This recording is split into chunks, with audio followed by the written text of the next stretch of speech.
evening. This is Walter the Owl wanting to talk to you about the interlanguage or interdialogue you have with yourself on a daily basis. Often, we are much more difficult on ourselves mentally than we would ever be out loud to someone else, because if we spoke to someone else the way that we speak to ourselves typically when something goes wrong or we're having a bad day or we make a mistake, we would never have any friends and we would probably be considered a very angry, difficult, bitter human being. But it is very important to check ourselves and to try to keep the inner talk that we have with ourselves as positive as possible. Because the words that we speak, even if it's in our mind, do manifest.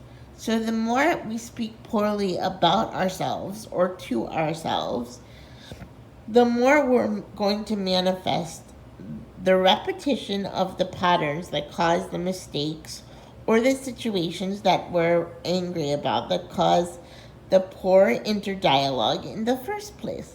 So when you make a mistake or make a bad choice or have a bad day, imagine yourself as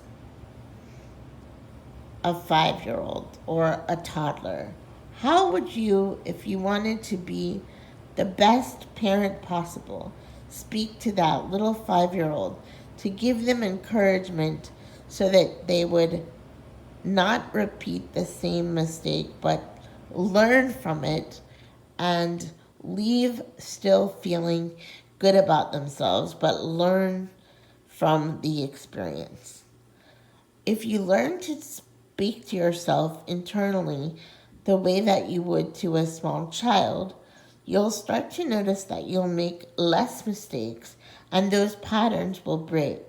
It will also manifest more overall happiness because the vibration of what we tell ourselves internally can manifest into physical and mental ailments if we speak poorly or think poorly of ourselves too often. So you will over time see that your physical and mental health improves if you stop yourself when you're in the middle of speaking or thinking poorly about yourself and replace that with more understanding, positive reinforcement.